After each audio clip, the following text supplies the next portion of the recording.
Ladies and gentlemen, please welcome your host, Mr. Sydney Brownwood.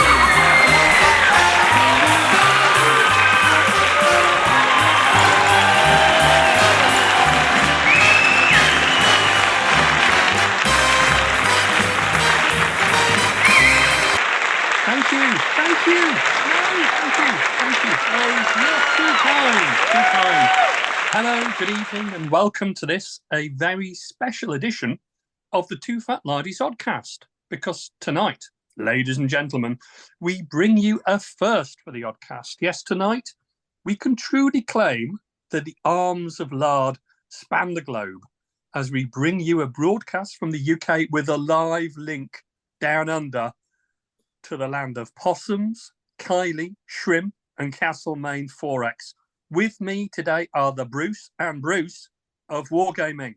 Here with me in the UK, we have Nick Skinner, and joining us live from Australia, 10,000 miles away, is our dear friend and international wargamer of renown, Richard Clark. Gentlemen, welcome. And Richard, what are you doing down there? Well, mate, I came down here for Cancon, Australia's largest wargaming convention, which was just held this last weekend in Canberra in the Australian Capital Territory. And much fun was had, that's for sure. Seen any kangaroos yet, Rich? I haven't, actually. I came back, I drove back by a scenic route in the hope of seeing a kangaroo and maybe, Kylie in her natural habitat, but nothing at all. So never mind. No, I mean, I can live without seeing a kangaroo. I know what they look like, mate. And how are you finding the Aussie beer? Well, that's been an interesting one. That's been a challenge, but I have found one I like. One called Rexes or Rixes or Wretches. Wretches might be more appropriate for some of the other beer I drank. But I found that one yesterday and had a few beveragios, which was very pleasant. So yeah, it's cold and wet. Is the consistent thing about Australian beer. Very cold. But I'm sure I would find some great stuff if I kept looking, and that really is my mission for the rest of my visit here. You've got another 7 days to find a better beer. I've got about 4 days, 5 days, something like that. But I've got a day at the Rugby Sevens, so don't know what beer they'll have on offer there. When I went to the Sydney Cricket Ground, it was just Castlemaine 4X. Apparently, if you're in the members' pavilion, you can get Rex's Pilsner, Wretches Pilsner, but not for those of us in the proletariat in the cheap seats. And how about wine? You've gone for any wine, or is it strictly beer? If you looked in my fridge now, the only thing in it is wine, because I've just moved into a new Airbnb, and I just went shopping for essentials last night on the way home from dinner, and all I bought was bottles of wine. And yeah, very good it is. Australian wine, of course, is first class.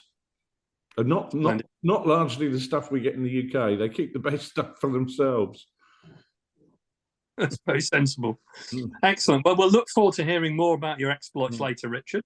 Yeah. But now, with Rich away, you might have thought the workshop's been padlocked up. But I'm surprised to see this afternoon that not only is it open, but we've got Nick beavering away there while Rich is away. So, Nick, looks like you've been busy, but with what? Probably nicking my stuff. Exactly. I've been loading it all in the boot. While he's 10,000 miles away, I reckon that just about gives me enough time to get off the drive before his ring doorbell tells him that I've been round. I've been busy, Sid. I hit the ground running after Christmas. My imagination went into overdrive with all those mince pies. And I kind of came out of Christmas with a mind full of ideas about things I wanted to do. So at various points over the Christmas break, I filled my e-commerce baskets with stuff, some of which I did buy and some of which I didn't buy.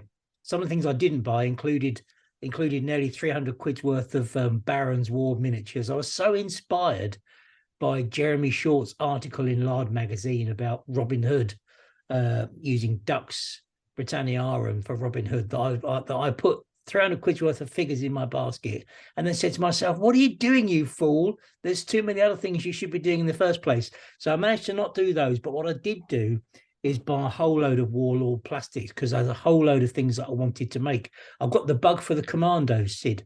I've got the bug for the Saint Nazaire Commandos.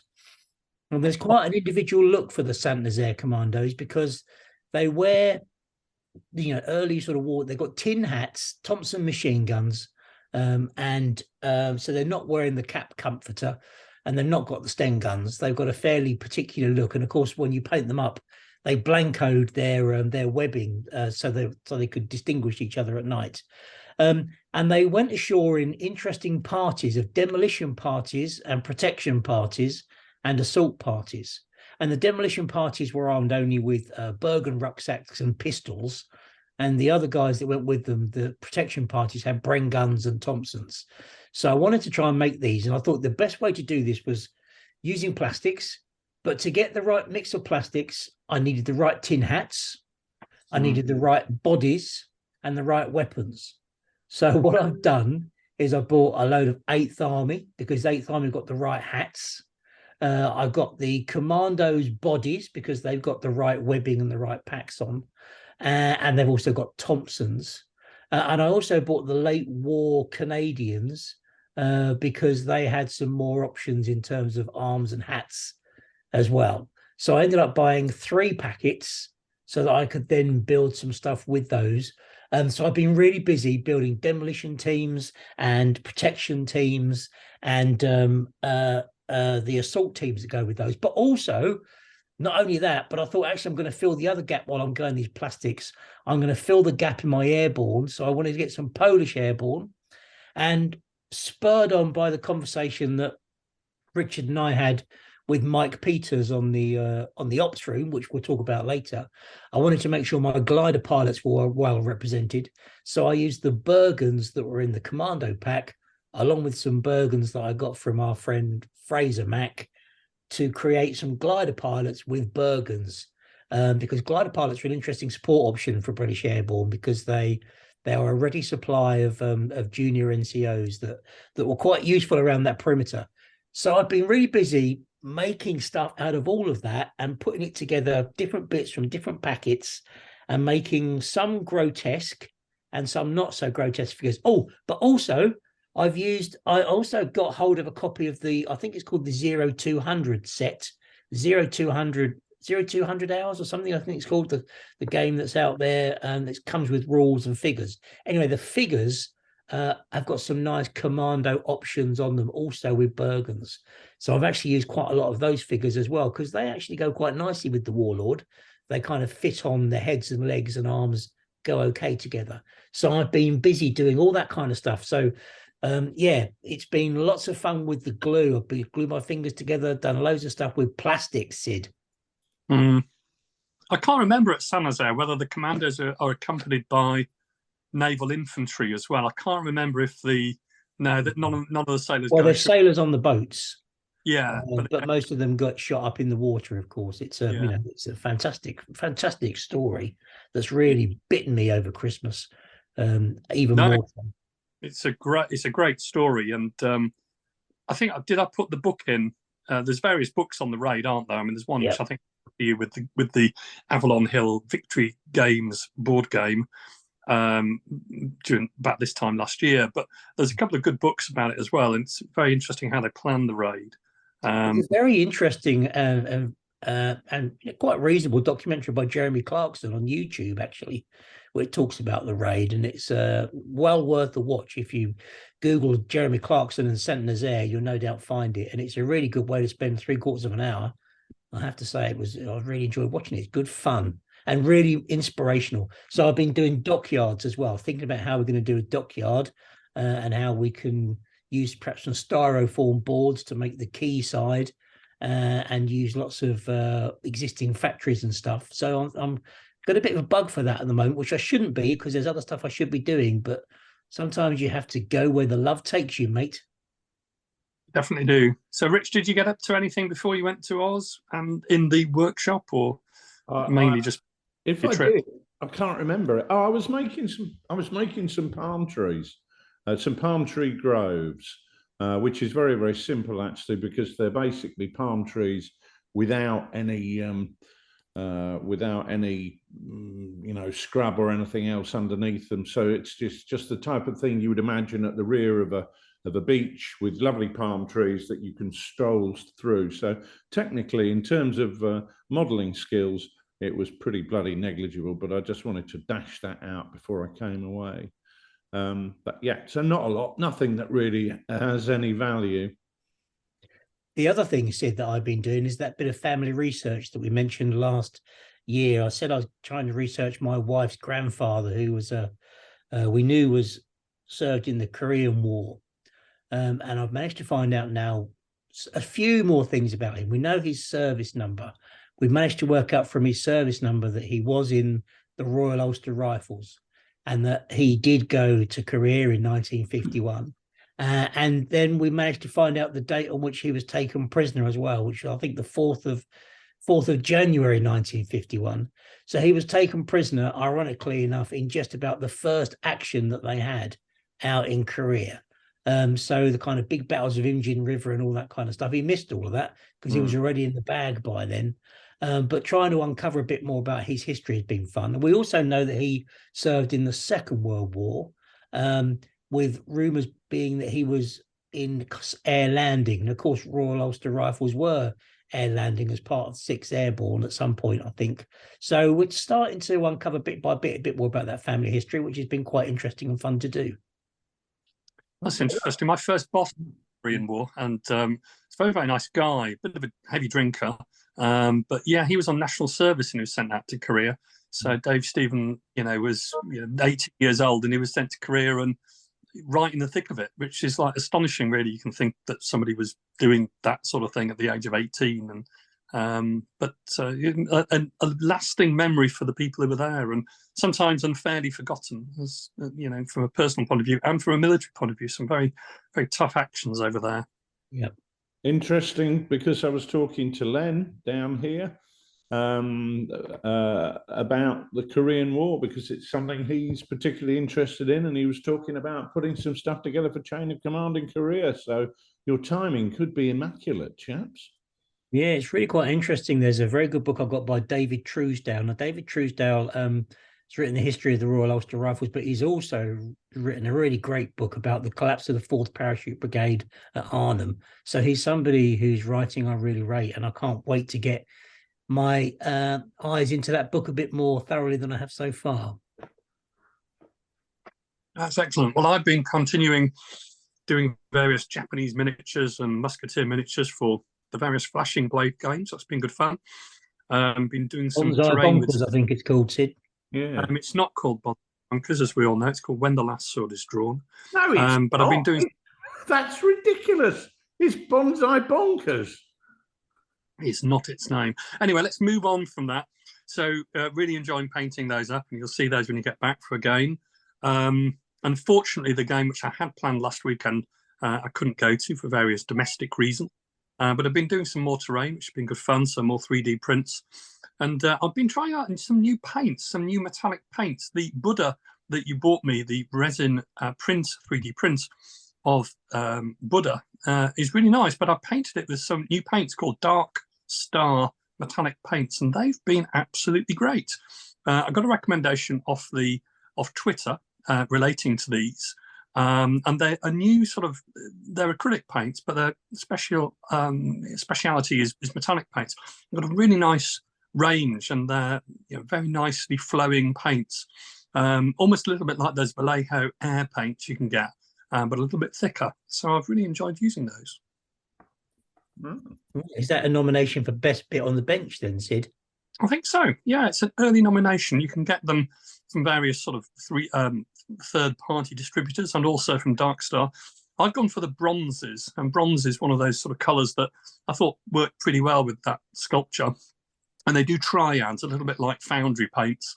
But these are very nice paints, a little bit more expensive than Vallejo, but I think they work very well. And I've tested them just painting and also dry brushing, and they're pretty good, pretty nice. So yeah, that's my plug for best bit on the bench, along with the various different bits and pieces from 0 to 100, and whatever Rich was doing with palm tree. I think my nomination for best bit on the bench is a dead simple one. I don't think we've ever had it in its simplest form before, but just good old fashioned green stuff. The stuff, things that I've used green stuff for in the last 2 weeks, I've used it just about everywhere. The only thing I haven't done with it is put it on my toast, because I've spread it just about everywhere else. I've used it to stick heads on, to stick bases together, to fill the gaps between arms that don't stick on properly, to create hands where they don't exist, to glue bits of motor torpedo boat together where the seams don't go very well, to make foliage, everything. It's absolutely brilliant, isn't it? We forget how fundamentally awesome green stuff is in its liquid form in the little jar, and also in the one that you mix up. One of the strange things that I didn't realise, well, not so much the strange thing, but one of the things I didn't realise was how many people use green stuff instead of glue. So we would never have thought about that 20 or 30 years ago, because we didn't really have green stuff. It was all mini-pot. But a lot of the cool kids on YouTube or whatever, they use green stuff instead of just using glue. So no super glue and resin, they just use green stuff, and it's pretty adhesive, as we all know, to get it stuck to the fingers. So there's lots and lots of uses as opposed to just filling things. And you can get all sorts of green stuff accelerators and things like that. So it's pretty flexible as a medium. A green stuff accelerator? I think so, yeah. It's just like a pin wash. Is it something that's existed forever, but I've never heard about it? Possibly so. You have heard about it under different names, Nicholas. Probably. It's just a bloody wash, really, isn't it? But it gets all these clever names. But yeah, I mean, it's the thing, like it doesn't shrink as well. I mean, green stuff or brown stuff or other putties, I mean, because they're essentially an epoxy, a thick epoxy, they don't really shrink. So what you do as regards the actual sculpting of the various items, sticking heads on or backpacks or whatever, that's not going to shrink. What you see is kind of what you get, which is really useful. Fantastic. So did we get a best bit on the bench? Is that going to go to the old trusted green stuff, or? Well, you tell us, mate. You're the host. You're the one who decides, aren't you? I mean, I vote for green stuff, but you've got this fancy paint, which sounds to me like a marketing gimmick, but you're telling me it's genuine. He just wants to be his airing cupboard again. Because you've not seen the greatness of Dark Star paints. A bit hard to say that's the best bit on the bench in some round. But I think in the absence of you seeing it, we'll go for green stuff for now. So kind of like a provisional winner, let's say. Yeah, it's not very exciting, is it? Because I think but it's there all the time in the background. It's the unsung hero. I'm going to go for super glue or cornflakes. I mean, something utterly ubiquitous. But okay, green stuff is the best bit on the bench. Well, I think that's also nice because in a trans-global show, everyone understands what green stuff is. So that is our winner for January 2023. I think they have green and gold stuff down here, mate. But hey, that's fantastic. Before we move on, we should mention also a couple of things that we have been listening to. A bit of a shout out. So I don't know if I'll have time later, but somebody put me onto a book, a really fantastic book, which I've got called Shattered Sword, which is the story of the Battle of Midway. Not really a best bit on the bench things to make, but this is a truly superb book. So a big shout out to Neil on Twitter for letting me know about that. By John Parshall, and he's got a co-author, the name escapes me. But it's like the Japanese story of the Battle of Midway, and lots of evidence from Japanese sources. A terrific book, which then put me on to Unauthorized History of the Pacific War podcast, which is a fantastic podcast, which no doubt you might already know, but it's a really good quality podcast with 2 or 3 presenters discussing, in particular, Guadalcanal and also the naval battles of the Pacific War. So that is 2 small recommendations, not best bit on the bench, but that leads us on to an even weightier program under the Lard banner, which is The Ops Room, which I've really enjoyed listening to, guys. Congratulations to you both. I see you both released 2 episodes of that program. Would you like to tell me a little bit about that? Yeah, we had a lot of people write in and say, can you do a show without that idiot Roundwood on it? So we decided that we'd do something which had the type of gravitas that you couldn't quite manage up, Sid. You know, in many respects, you're great for a bit of roustabout humour and, you know, laugh a minute type stuff. But Nick and I have spent a lot of time over the years doing some, you know, fairly serious wargaming stuff, and you just weren't the man for the job, Sid. Nick, It's a bit of the between pantomime and opera, isn't it? Really, I suppose. yeah, in many ways you are. Yeah, yeah. You are both pantomime and opera, personified as one being, one entity. Well, I thought you were going more opera with, you know, the ops room being a little bit more highbrow, but maybe I'm doing both. Maybe you've gone for. I mean, the first one I listened to, which was the one when you had Tom Egan on, was very, very weighty and professional and a truly superb recording. And the second one I really enjoyed. Lots of very good insights in the second one. You mentioned glider pilots already, but I really like Mike's reference to school trips and the difference between school trips and battlefield walking. There's some really interesting points that he mentioned there. So really enjoyable. If anyone hasn't listened to that, the ops room. Okay, I'm completely biased, but I thought they were both good listens. Nick. It's just really a chance for us to explore some things in a bit more depth. There's some themes that we've encountered over the year that Rich and I often come back to when we're driving around, when we're talking to others, and we just wanted to bring those to the front of the conversation for once and have a little exploration. I don't know how many of these there are going to be, because it's, you know, it's not going to be the kind of thing that will run for years, but it's a bit of an inquiry into some things that are interesting us and hopefully interesting to other people as well, where we can speak to some knowledgeable experts. You know, and if the more of those we can find, the better, just to help us, shine a light into some different angles on things. I think that's right. I think it's the fact that, you know, we play war games for, you know, whatever reasons we play them for, but there's other people out there doing them and for different reasons, and often using war games in a professional sense. So I was talking, for example, to Ben Fine, who's a headmaster at a school down here in New South Wales, and he's been using wargaming in school for education. And actually, I had the same conversation with Olve, our friend Olve up in Norway, who's going to be running TooFatLardies next month. And a number of teachers have approached me and said, hey, this is something we do. So I think that's going to be an avenue that we need to explore next, because it's, as you say, Nick, it's just a case of being able to have a look out there and see what's happening in the world of wargaming that maybe we hobby gamers haven't really latched onto yet. So, yeah, where it goes, who knows? Around and round and round she goes. Where she stops, no one knows. So if you're out there thinking, hey, I use wargaming in a professional sense or do something different, please do get in contact with us, because we're on a journey of adventure and exploration, and we'll go wherever the action takes us, so to speak.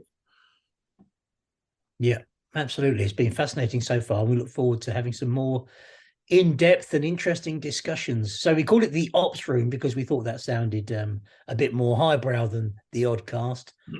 So we can go retire down there and push our little things around on the ops room table, shut the bunker door, and get deep down and personal.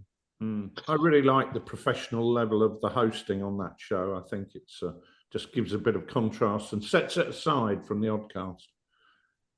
Well, we'll see if our listeners agree, and obviously if they do, then I'm out of a job. But I really enjoyed it, and I'm sure you've got many other great guests to join. And I think, you know, there's a good contrast between some of the professional, non-hobby related aspects of wargaming and military simulation, which you could certainly use as a contrast to the more tabletop hobby focused aspect. So I really enjoyed it. So well done with that. Anyway, now, Nick, let you and me take our seats on the sofa of sincerity as we transport ourselves 10,000 miles down under for today's main event, as we connect to Lard's very own cultural attaché. Right, excellent. Okay, well, it's not the first time I've been compared to Sir Les Patterson, I have to admit, but there we are. Well, what do we want to talk about? Cancon. I came down not knowing what to expect, and what I got was quite remarkable and quite an eye opener. Several people came up to me on day one and said, "Well, what do you think? It's not really like I don't suppose it's like a UK show." Well, it was huge. I mean, it was absolutely colossal. There were like 5 main halls. Now, one of the things that's a bit different is the fact that whereas we would go to somewhere like Partisan and it would be mainly historical wargaming, or we go to Salute and it would be mainly tabletop gaming, be that historical or fantasy, sci-fi. Cancon incorporated several other aspects. So you had the card playing contingent who were there. You had quite a lot of competition gamers, which isn't something we particularly see on the UK circuit now. We had cosplay, which was fabulous because I had a very interesting run-in with Pikachu. But we won't go into details there because that costume had parts on it that really should not be modelled on any cosplay anime. But let's not talk about Pikachu's arsehole. So it was really the highlight of the show for me was to see 22 tables in the large zone. Now we've got, I don't know, 6, 7, 8, whatever tables in the large zone at Salute this year. But 22 tables for an inaugural event at Cancon was quite remarkable to see. And the convention, unlike Salute, doesn't just last one day, it lasts, well, 3 whole days. A lot of the guys are in there on the Friday night setting up, but the thing runs all day, Saturday, Sunday, and Monday. It's a marathon, not a sprint. And we had some great games on offer. The structure is quite different to a UK show, and I think this is really because there's obviously a finite number of traders operating in Australia. And whereas a show like Salute will tend to generate its income from the predominant source of income from the traders, I think that the way it works in Australia is the predominant form of income is from people paying to take part in competitions. So one of the things that we did was rather like what we did at Lard Workshop in Nottingham, we piggybacked the Lard Zone, Lard Down Under, onto Cancon. So we ran our event within the auspices of Cancon, and people paid to take part in the games. So people were booking in games in advance, very much as you would expect to do at any Lardy Games Day. But poor old Peter Rossetti, who's from Melbourne, who was running it there, obviously had to juggle people over 3 days rather than just one day. So it was a hell of a feat on his part, and also a hell of a feat on the part of the people who were running those games throughout the whole 2 or 3 day period. There were a lot of lost voices at the end of day one, and I think many of us were thinking, how the hell are we going to get through it? But I soothed my raging throat with quantities of amber nectar, and that seemed to have the desired effect. Did you notice anything, Rich, about the games that were being played? Were they playing the same periods that we would recognise? Is Normandy a big thing for World War II? Or what did you notice that's different? Anything? That's a very good point. And yes, Normandy is a big thing for World War II, and several of the tables there were for that. But also we had quite a lot of Far East being played in anticipation of the Far East Handbook. So we had a fabulous game set on the Kokoda track, not just on the Kokoda track, but on the plateau at Kokoda, which is one of the first really major engagements of that campaign. So that was brilliant. John Bond, who we're going to be listening to some audio from him shortly, but John Bond made 6 fabulous tables. We had a game set in China prior to what we would consider to be the start of World War II in sort of 1937-38, which Len Tracy was running there. He also ran another game set near Wau in Papua New Guinea, which is the Australians fighting there.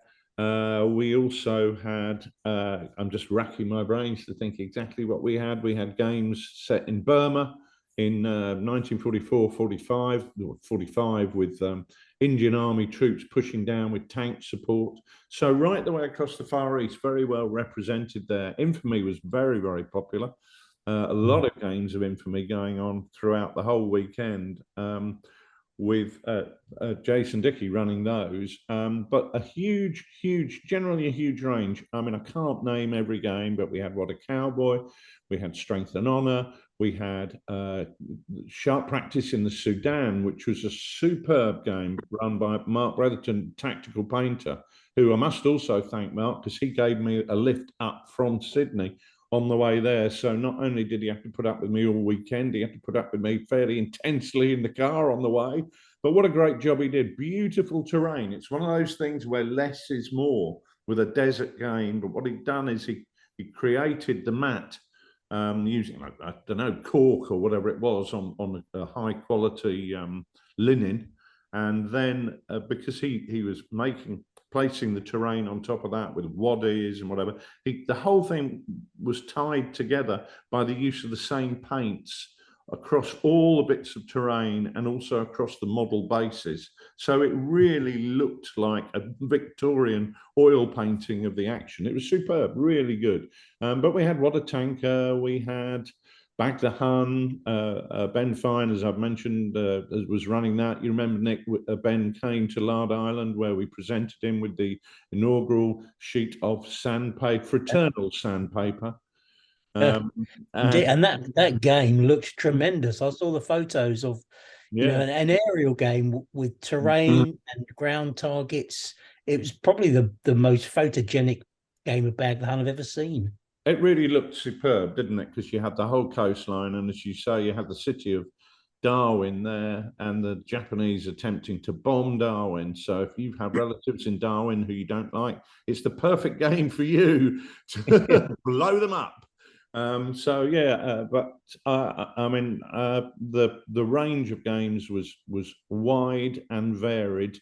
O Group obviously was on display. And I really would like to give a shout out here to Chris Hersey, who came in at the last minute to run O Group, because poor old Scott Driscoll, people listening in will know Scott from his YouTube channel, Check Your Leader. Scott was on holiday in the United States of America, and he came down with some kind of illness. And I don't know who the surgeon was operating on him, but it looks like the mark of Zorro, with a huge slashing wound across his stomach, which, and I'm sure Scott's stomach is a thing of rare beauty at normal times, but unfortunately it doesn't look too beautiful at the moment. I hope you get better soon, Scott. I was sorry not to be able to catch up with you there, mate. It was a real disappointment, but Chris stepped in at the last minute to run O Group and was batting away with that throughout the whole show. So a great selection of games. Big chain of command. Steve McGuigan and John Bond were running a campaign of 4 games across the weekend with big chain of command on some spectacular Normandy scenery. John had created a whole French village and then a whole a canal or canalized river section where they had to fight their way across a bridge. So absolutely amazing looking games. Absolutely amazing looking game. Do you think, Rich, that the fact that it's over 3 days and the fact that you've got obviously games going on throughout those 3 days, does that distribute the footfall of people more evenly? At UK shows, because they're trade fairs as much as anything, you see people coming in early, to fill their shopping bags. And by the time you get, into the afternoon, it falls away quite quickly. Did you notice that same thing in an Australian show, or was it more distributed through the day? It was much more distributed, and largely because Canberra is the Australian Capital Territory, and it's a city specifically designed for the politicians who are in their House of Representatives there, and consequently it has quite a lot of civil servants living there, but it's not a huge conurbation. So the majority of people will have travelled from other cities be it Melbourne or Sydney, the two big cities, but obviously other Australian cities are available. And Len came down from Cairns, which is way off at the far end of things. I didn't actually speak to anybody from Perth, but I'm sure they were there. And we're talking about 3-hour time difference between ACT and New South Wales, where I've been, and the other side in Western Australia. So we are talking about a massive continent. So people have travelled a long way in order to be there. So consequently, it's not like Salute, where you'll treat it as a trip to the supermarket and pop in for 2 or 3 hours and then bugger off. You've made a commitment to travel. Several people were staying along for an extra day or two afterwards, because you've got the Australian War Memorial there, which is not just a war memorial and the tomb of the Australian unknown soldier, which obviously I went to pay my respects, but it's also a very impressive museum, which has got some great stuff in it, and I had an opportunity to go around that, which was interesting. It sounds fantastic trip. It's been an amazing trip. I mean, it has been an amazing trip. I also went to the Australian War Memorial Cenotaph. I'm not quite sure of the technical term, in the centre of Sydney here, next to Hyde Park. A lot of the names you would find very, very recognisable, and had an opportunity to walk down from there right through the heart of Sydney down to the Opera House. And the architect, some of the old colonial architecture, Hyde Park Barracks, it's quite remarkable. In some places you feel like you're in London. In other places you feel like you're in Singapore or New York with the high-rise scrapers. And I think that's one of the interesting things about Australia, is that, you try and look for cultural reference points that you recognise. This is like England, this is like America, but actually what it's really like is Australia, which is a very, very dynamic and mature country, which I've been really impressed by. Really impressed. Had a great time as well. People were phenomenally welcoming at Cancon. We tend to think of Australians as being rugged cricketers who are going to be sledging the whole way, and there was plenty of sledging going on, but it was also great to meet people and just have a chat with people who we've met over the years. But they were so welcoming that I felt hugely at home, and it was quite humbling, actually. Well, I think we don't just have to take your word for it. You've got some evidence of other people that you've interviewed while you're out there. Is that right? Yeah, I took the opportunity to have a chat with 6 or 7, 8 people who were there in the lard zone, doing their stuff for Lard Down Under. So let's go and listen to a bit about that now.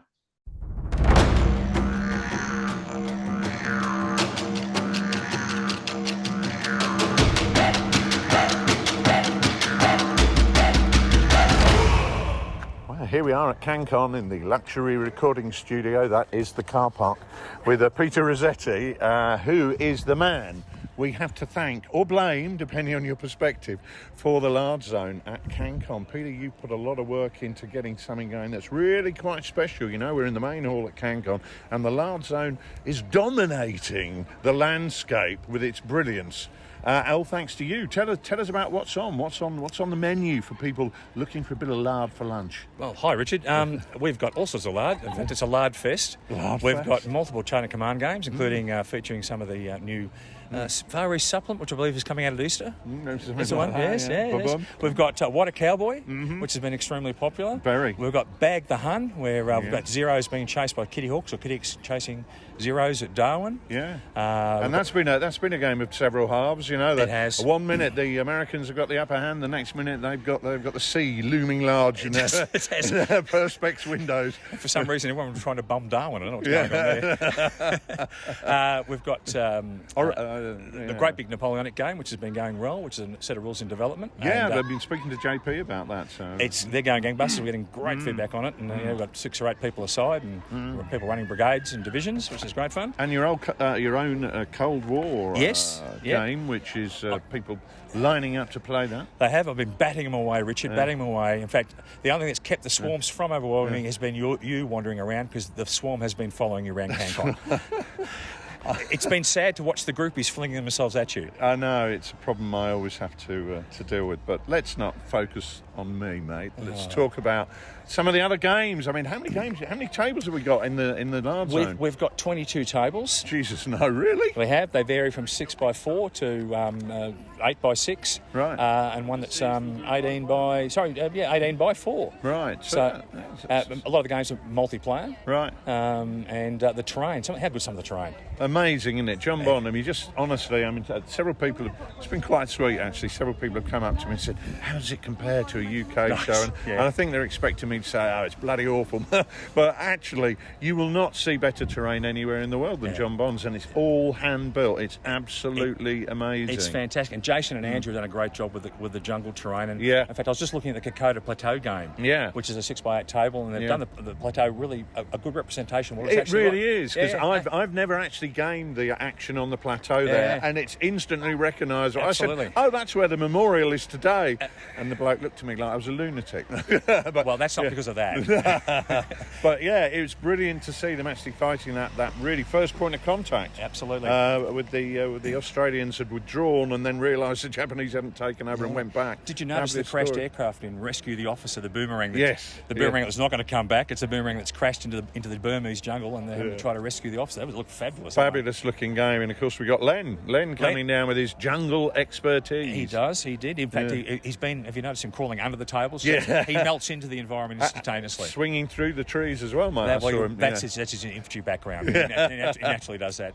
He's either that or graze his knuckles. But he was running two great games, Japanese versus Chinese in one. Amazing, a huge wall, not the Great Wall of China, but a great wall of Cancon. It is a great wall of Cancon. And in fact, that was Steve and John that actually helped provide the terrain for them. They had to fly and they provided the bulk. I mean, those two guys have done an amazing job, the amount of terrain they've provided and put together. Absolutely incredible. And Jason and Andrew as well. Some of the Game Masters are running 4 or 5 different games over the weekend. We've had 85 players and 20 Game Masters running. I think it is 23 different games over the weekend, right. So plenty of gaming sessions. Fabulous. And the difference is here, this goes for 3 days, Richard. It's not just one day allowed. I know, mate. I know. And I'm starting to flag already, and I've only been here half an hour. Mate, my voice is just about shot to pieces, and by tomorrow it may be a shorter day. We could be worn out pretty quickly. Yeah. It's been great. And it has been fabulous. People are keen to do it again, which is great. We've never done one of these in Australia. First time ever. No, that's fabulous, and it's fabulous to see the uptake. I mean, I've been absolutely overwhelmed by the fact that I'm meant to have been running games or assisting running games, but I've just had 2 days of people coming out and talking to me and chatting to me and generally talking about wargaming, and it's the reception has been overwhelming, to be honest with you. It's been brilliant, and as one of the most friendly conventions or shows that I've ever been to. It's been great fun. No, I've enjoyed it, and great to see other people enjoying themselves playing many games. But you only like it, Richard, because you're being chaired around everywhere. Is that not true? That's right. Yeah, that's right. I thought the Pope doesn't need that chair. They can carry me around in it. And it does befit you. It does befit me. I like the Triple Crown as well. But good. Right. Well, great to see you, Peter, and thanks so much for all your efforts. It's an absolutely fabulous event, and I think when you consider this is the inaugural event, you've really knocked it over the pavilion and into the car park, which is where we are. And it's what Australians do, mate, with the cricket ball when we're playing the English. Well, let's find out this summer. We will. Cheers.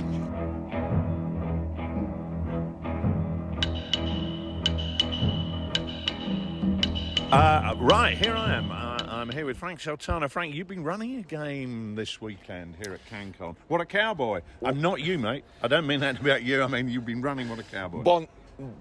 Bonanza is all I can barely say. Not Bonza. Not Bonza, mate. Stone the Crows, maybe, but not Bonza. It's been pretty successful. Very, very good feedback on it, and everyone's had a great time. So, who doesn't like cowboys, really? Well, that is very true. But you've also been playing games as well. You were playing in the Sudan with Mark's game. All I've got to say is 2 inches short. Yeah. Story of your life, maybe? Story of my life. I very, very close run thing. It looked like it was finished very early, but it actually turned out to be a very, very decent a decent chance of still pulling victory away. But yeah, short by 2 inches. I've never played the Sudan version of the game, but it kind of has a big feel of Infamy, because I've been splitting my time, because I'm going to be running Infamy tomorrow, so I've been watching the Infamy game playing so I can work out how the bloody rules work. But it felt like it was a kind of sharp practice Infamy mix where you were able to sort of ambush with your dervishes. So my only chance was to use the ambush, and I was a tactical genius, and everything went brilliantly except the actual fighting part. Great. I saw you take out a Gardner gun with your first charge. I did, and the Gardner gun got to fire. There's my enemy over there. I won't look at him now because he's giving me funny looks. And the Gardner gun got off a miserable 2 dice or something, and it was brilliant, and it was all going so well, and it ran, and it was jammed, and it was all good. And it was all good until it went wrong, and it was all bad. Till it went wrong, and when it went wrong, it went really wrong.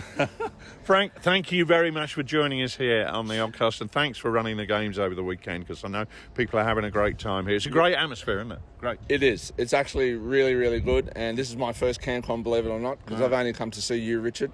That's the only reason I'm here. Well, I'm glad I did my hair. And it's been an amazing day, and thank you for coming, seriously. Yeah, no, great pleasure. Right, awesome. Great to see you. Cheers. Bye. Done.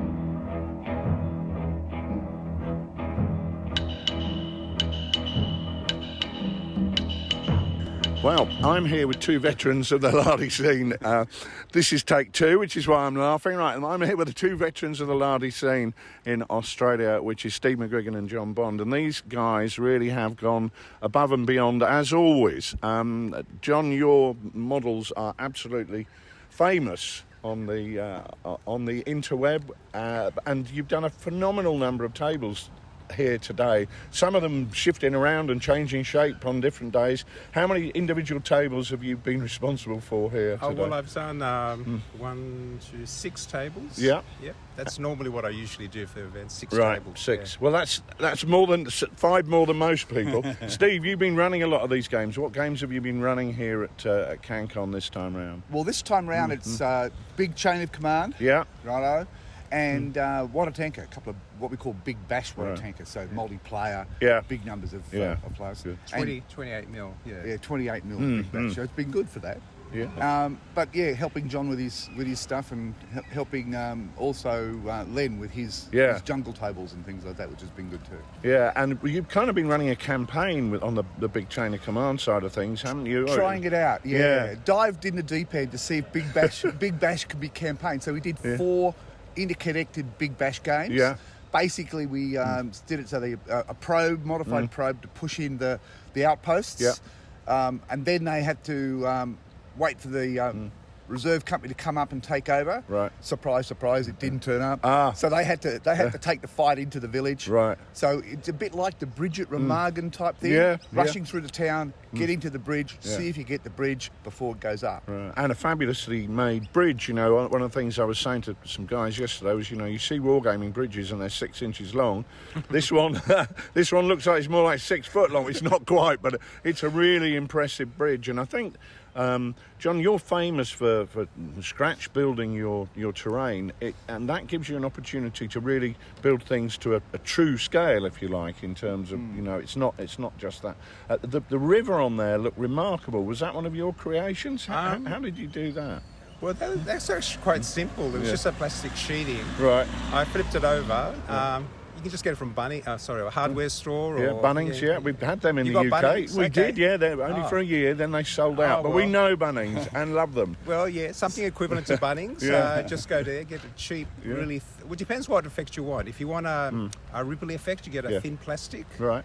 But if you want a really smooth effect, you get the thicker plastic. Right. And basically, it's just painting one side with a sponge and burnt umber and beige, mixing it up and creating what effect you want. What I really love with the river banks, because you've got little jetties, you've got that kind of Victorian brick walling you get at the side of the river, and that really brought it all to life. It's not just the fact that the river looked rivery; it's the fact that the stuff at the side of the river. It's a great effect. I didn't originally come up with it. just claim the credit, John. I was, somebody else shared it on the internet, which Right. I want to give him credit, but I just can't remember his name at the moment.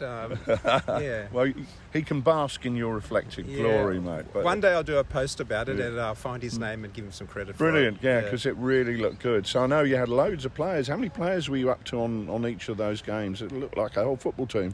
Well, for the big chain of command, we ended up with 7 and one drop in, making it 8 on the table at one stage. Right. So it did. Brilliant. Yeah. And did anybody go insane with all the machinations of it? Maybe you. I think some people medicated themselves a little bit on Saturday night to make sure that they could get through to Sunday. But they all play with goodwill, like all the Lardies games do. Yeah. I mean, it's good. That's the point of this hobby. Yeah, and the point I agree. of this rules. It attracts people you want to game with. That's a number of people have said that to me over the weekend, and I've been extremely flattered by the reception I've received. It's been great to put a face to the people that you've known on the wacky World Wide Web for years, like you guys. So it's fabulous to have the opportunity to meet up with you. And the thing that I was talking to a guy at breakfast this morning, and he said, I think it's been successful. I said, well, I do hope so. He said, look, I was looking over the whole Lard zone yesterday, he said, and people were laughing and having fun, and other people were there looking at it. And sometimes we miss that because we're in our own little bubble running our games. So it was great to hear that from a couple of guys who were looking in from the outside. And Australia more so, because we're such a diverse, geographically spread country. Yeah. Our little gaming communities are actually quite small. Yeah. So these things that bring people from all over the country bring us together. And suddenly you realise that I didn't know I could read that rule like that. No. There's some interesting interpretations, aren't there? We won't talk about our conversation last night, John, but but it's good to get that cross-pollinisation, I guess, isn't it? Which is fun. Well, thanks, guys, for talking to us for the Oddcast, but more importantly, thanks so much for your efforts here.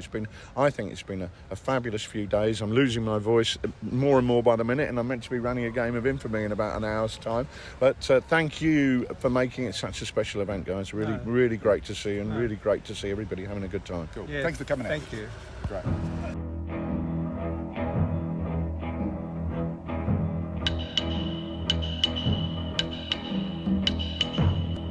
Well, here we are at Cancon, and I'm talking to a man, Mark, who many of you will know as Tactical Painter with his blog, which is one of the must-go-to blogs if you enjoy wargaming generally, but certainly Chain of Command gets some great coverage on there with all the pint-sized campaigns that are being run. And Mark, you're not doing Chain of Command here at Cancon, you're involved in the desert. Tell us about the game you're running here. Well, I'm doing a game really inspired by John Savage's great article in the last Lard magazine, Go Sharp into the Desert. So, sharp practice in the Sudan, colonial games. And it's an interest I've always had casually, never going to really get into gaming. But on an impulse, I bought the Perry plastic sets of the British Infantry and Mardis. Lockdown came along, it was a project to do, painted them up. But I was really looking for a rule set. And when I saw John was working on it, I thought, I love my sharp practice. This looks really interesting. We played one game and it was fantastic. What you think is going to be completely asymmetrical, the Mardis are going to get blown away, turns out to be a sort of crazy, wild fight. And I've said to somebody, look, it draws a little bit on Infamy. And the best comparison I can make is it's barbarians versus Romans, but the Romans have guns. And really, it shouldn't work, but it works brilliantly. And so I've played quite a few games. I made a lot of terrain for it. And somebody just said to me, look, you should play this at Cancon.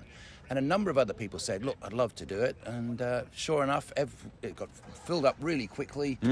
We had 2 games yesterday on the first day with people who had never played the Sudan before, but a little bit of experience in sharp practice. But they all picked it up very quickly.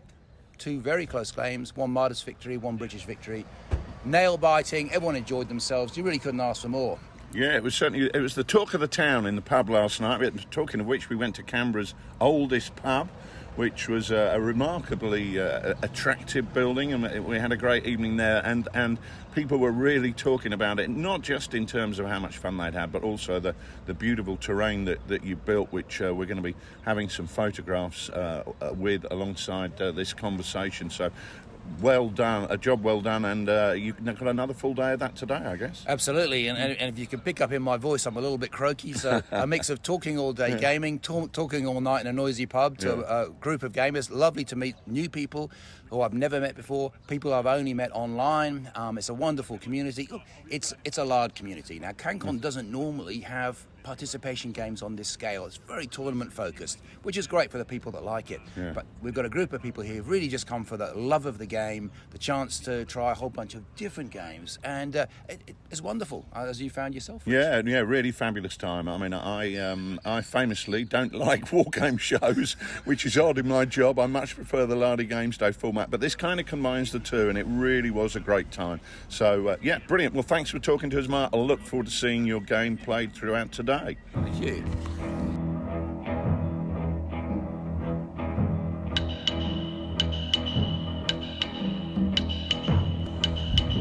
Well, here we are. I'm joined by Ray. Ray, you've come all the way from Melbourne up to Canberra, a long walk, to run Strength and Honour this weekend. And you've been working hard. You're losing your voice like the rest of us. I am.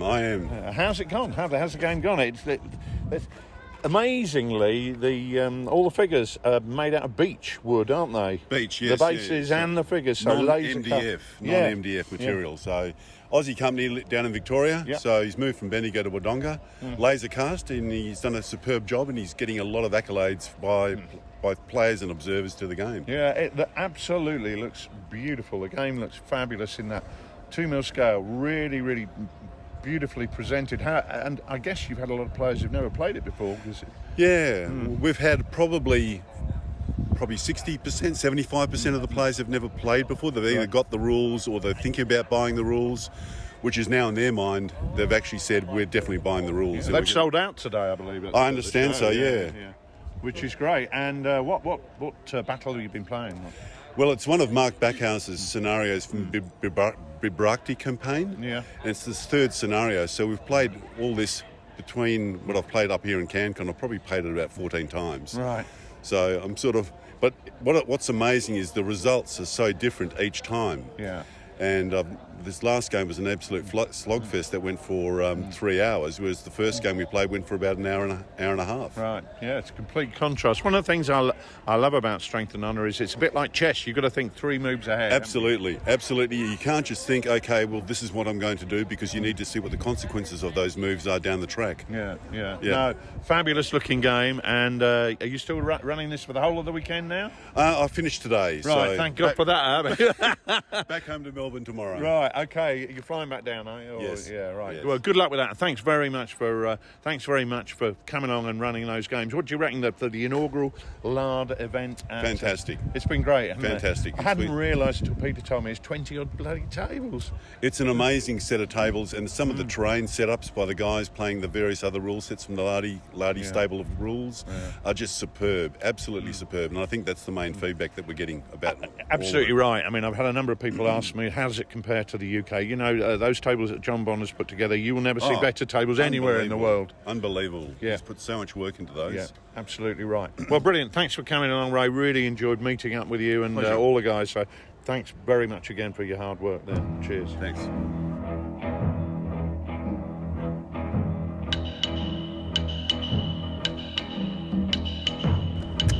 Well, here we are, still at Cancon, and I'm joined by JP. JP, you've been running games here today. Now, something a bit different. Tell us about the game that you've been running. Yes, been in development for a couple of years, working on a black powder version of Chain of Command, using the Chain of Command dice system. Black powder period, brilliant. Yeah, so, horse and musket, but taking it up a level from sharp practice. Right. So rather than your platoons and your infantry companies, we're talking brigades and battalions and divisions. Right. So actually, when you use the term black powder, we're obviously talking about the generic period, but actually not dissimilar in terms of looks to the famous game Black Powder. Not too dissimilar, but obviously seeking to add some deeper complexity and challenges and command choices. Right, fine. So you're utilising a hand of command dice, just like Chain of Command. and you're rolling those dice and they mean different things. So just give us a snapshot of what that means. What could I do if I roll a 1? A 1, well, you could activate a brigade unit, so an infantry battalion or a cavalry regiment. Right, or a 2? A 2 would be something that was attached to the brigades, maybe a battery of guns, or some Jaegers who are attached for a specific mission. So 3? 3, that'd be a group. So the whole brigade might move. Right, so a group of battalions. So it could be 2 battalions sent off, or it could be a whole brigade. Whole brigade moving to take a position or a hill. Yeah. Right, I can't remember what number I'm up to. 4. 4. Okay. Oh, well, that'd be the leader himself, the big man, the brigade commander. He's the one that's got all the controls. So, and he has initiative, just like a lot of games that you have in the stable. And he can do things as well. So he could rally his troops and reorganize them, order a specific outcome or charge, and he can shape the battlefield in a specific way. Right, and 5? 5, well, that gives you a chain of command point. Okay, and 6? Also gives you a chain of command point, but also if you roll multiple 6s, you'll get special events. Right, brilliant. Okay, so and your chain of command points obviously you can use to enhance your performance. Yeah, but slightly different to what you'd probably see in a normal chain of command game. Yeah, sure. You don't have to get 6 points. Yeah. You can get 3 points and cause an interrupt. Yeah. 4 points to avoid a morale test. Right. 5 points to activate a group if you're not able to pull that out of your command dice. So we've sought to bring some different ideas into how this period would take place versus the platoon level game that Chain of Command represents. Okay, brilliant, Ian. And I guess you've had a lot of people playing over the weekend who've never seen it before. How's it gone down with the crew? Well, the public have been very, very, very positive about the game. Right. I just had one person saying, "When is this getting published?" Right. So, Don't give me that. Everybody says that to me. When's it getting published? But, it's a bit of a busman's holiday, this, for me. You know, I cross the whole world and go to a show and think this is going to be brilliant. It's going to be totally different. And people come and go, "When's it going to be published?" Well, I've given them your number and your card. So. Brilliant. Okay, fabulous. Well, it's great to see you here doing something, really impressive, beautiful looking 28mm armies, a fabulous looking game. Lots of people really involved. So thanks so much for joining us in the Lard Zone and putting effort into running that game, providing entertainment for people. It's been great to see you, and I know we've had a lot of games over Zoom where we've done it, especially during lockdown. So great to see where the rules have got to. Thanks for joining us on the Oddcast. Thanks, Richard. I just want to say thank you for making it out to Australia, mate. Yeah, really great pleasure, mate. Great pleasure. The magistrate sent me.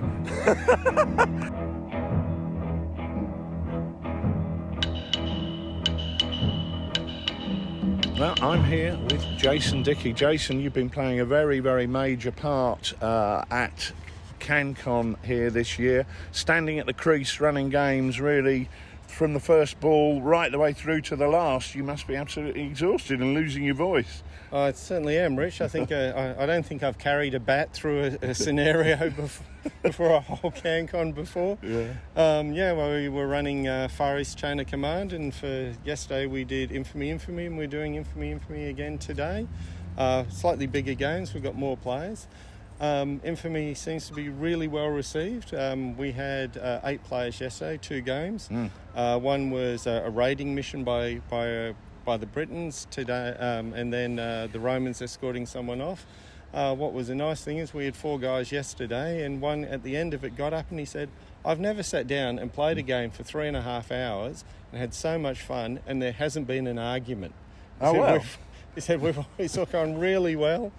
They especially liked it when the combat started, when it got going, and the combat mechanisms of the fervour being almost like some sort of armour for the Gauls, and then when the Romans started getting the upper hand, and how the legions could really sort of take out the Gauls if they weren't building up their fervour, went wonderfully well. Interestingly, even though the Gauls were largely knocked out in the second game, they won the scenario because they stopped the Romans getting off the board. And the force morale worked as well, because the units they lost tended to be their poor units rather than their good units, which they sort of husband really well. So no, it's been really well received. We've got 10 players this morning, split into 2 games. we're really keen to crack on and get more infamy going. Well, that's right. We've got the second book coming out this year, the second part, which is covering the Western Mediterranean. So I've had an awful lot of people asking me about that here.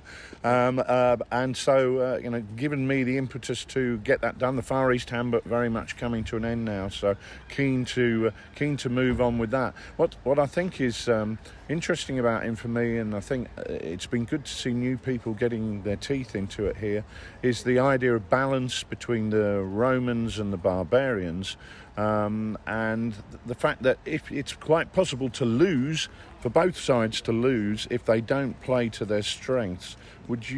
Is that something that you've identified and seen in play? Absolutely. What I liked about infamy is when you read the big picture scale in the various Roman and Greek histories, the Romans always generally won when it was a huge pitched battle. But at the small scale, and especially in places like Britain, Germany and so forth, it was much more even. If the Romans play too aggressively, they'll get isolated, they'll get cut off, they'll get outflanked and taken out. The Romans have to progress like basically moving as a line, using the auxiliaries to cover their flanks, cavalry to leap out. If they get too aggressive, they'll get isolated, they'll get cut to pieces. Gauls, the hilarious thing is when we gave these people, the nobles and the chariots, they got, head full, maybe they were just playing like Gauls. Chariots went straight down the middle, out they hopped, up the nobles, into the legionaries, isolated, destroyed. When they played more as keeping their warriors together, using their levies as distraction, using the slingers to soften the legionaries up, building up that fervour. Hilariously, we had some people who just kept building up fervour and didn't realise you can, go over the top. You can go over the top and suddenly you're at 5 fervour and then, I'm at 1. They overcooked it. So if it's quite, and in the scenarios, it's quite a tactical game. It's like, when do I build the fervour up? When do I launch the attack? Do I sit back now, or do I go forward? It was, in the second game yesterday, they went forward really quickly as the Gauls. They pinned the Romans to the base edge. In the first game, they just sat around and sort of tried to build up further, and we hilariously had one poor guy who could only roll 6s or 1s. He'd roll a 6-1 turn and go up to about 3-4 further, and then he'd roll a 1 and then go back to 1. So they just sat there, overcooking their fervour all the time. But absolutely, I think if you play to your strengths, you'll generally win. I'm really keen to see, this has just been Britons and Romans. Yeah.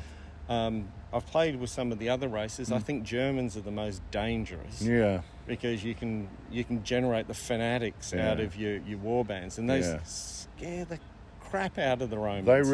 They did historically, didn't they? And they really are the ultimate barbarians of the barbarians, by comparison with the Gauls and the Britons, who, for a change, and are relatively civilised. So it's interesting. I felt it was interesting to play the different factions, because whilst they're all hairy blokes with shaggy beards and whatever, they're all different, don't they? They have their own characteristics. And very keen to see the Western list, because I love the whole Punic Wars period for Romans, and Carthaginians are such a great mix between regular infantry and barbarians, whether they be the more civilised Iberians or the Gauls that they brought into their army. So I'm really keen to see those. Yeah, they're a very different force to the Romans there. As you say, they're much more of a mixed bag, and such interesting and varied contingents in that sort of polyglot force. And even they had some Numidian cavalry as well, and that's a keen one I'm quite see. I'm also equally interested when we move to the east to see periods such as the Dacian Wars. Very much so. I've already got my Dacian army ready, not painted, but ready to be painted. You and me both have.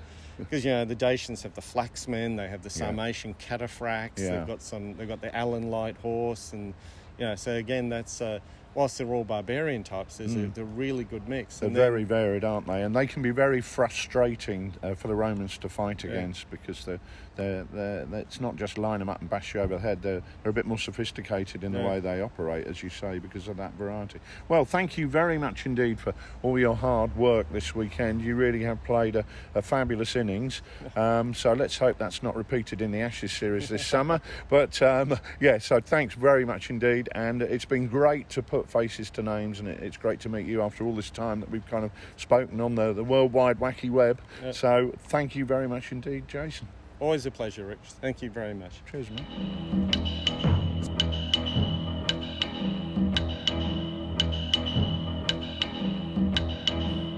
Struth, that's been truly fascinating. What a fantastic bonza trip you've had, Richard. All that excitement, though, is just the start, really, because Nick. Because he's not coming back, Sid. This is the news that we've all been waiting to hear, which is why I've been changing the locks on Lard Island. Yes, mate. We ran a Twitter poll while you were away, and of course, Twitter poll these days, that's the way that big decisions are made in the world. So we asked the Twittersphere whether or not you should stay as a cobber for the rest of your days, or whether they should send the POM home. And they voted overwhelmingly, mate. 71% of people want you to stay in Australia. So you can stay where you are, mate. Well, I have to tell you, mate, I did pop into an estate agent's office yesterday just to have a look at property prices out of interest. But, if I was going to be transported to Van Diemen's Land, I tell you what, it's crime does pay.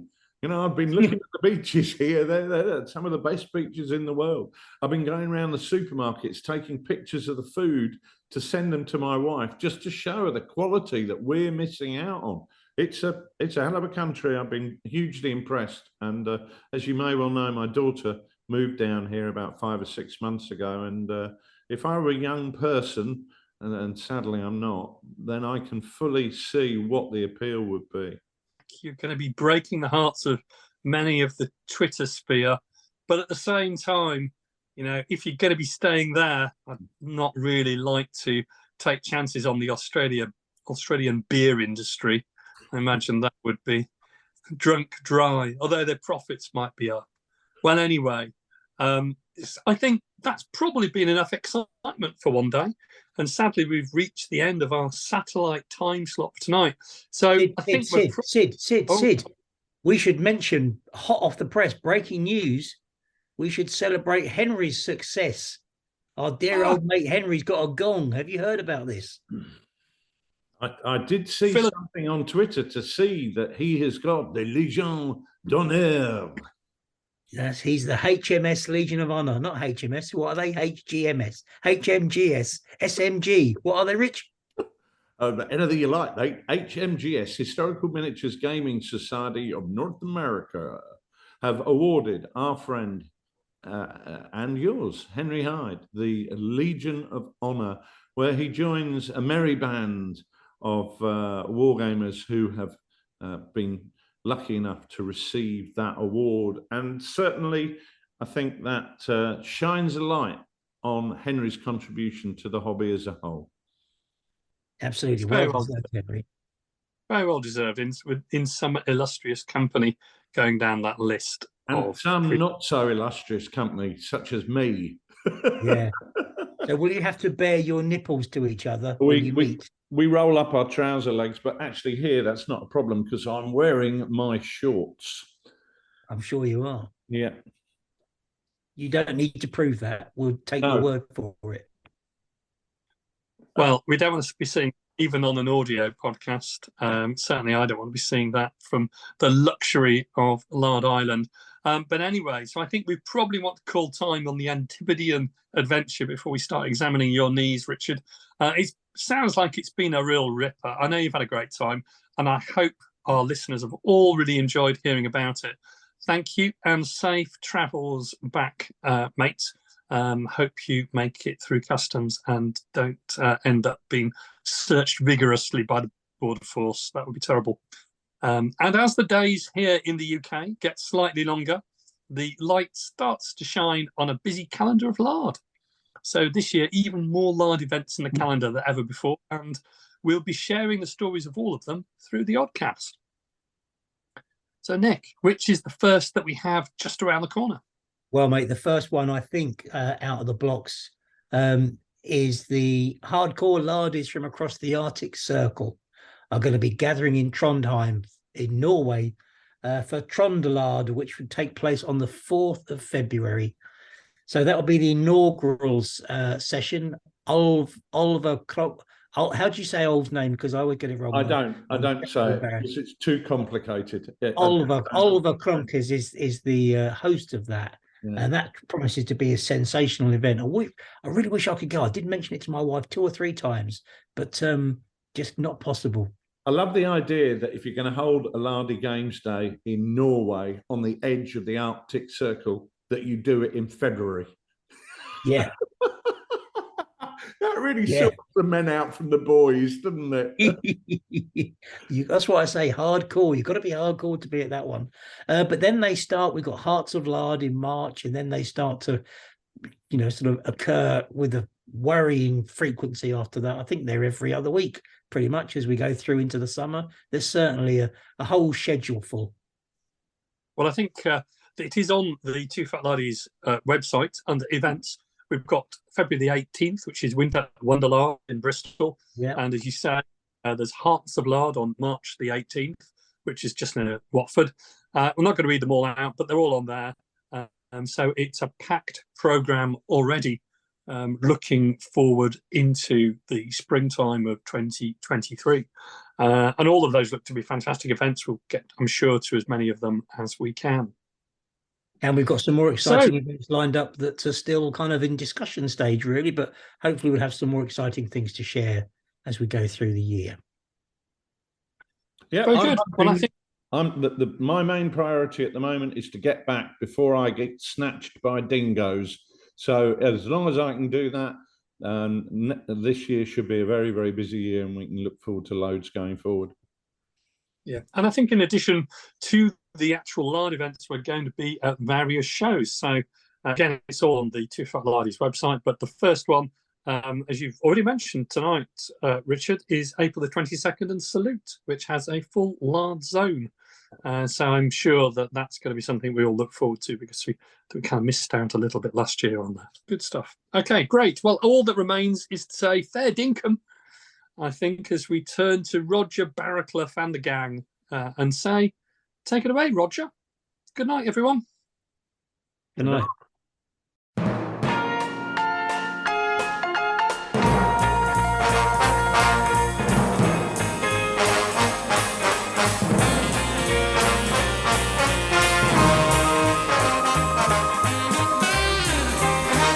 In tonight's show, Sydney Roundwood was joined by Nick Skinner and Richard Clark, with music by Roger Barraclough and his band.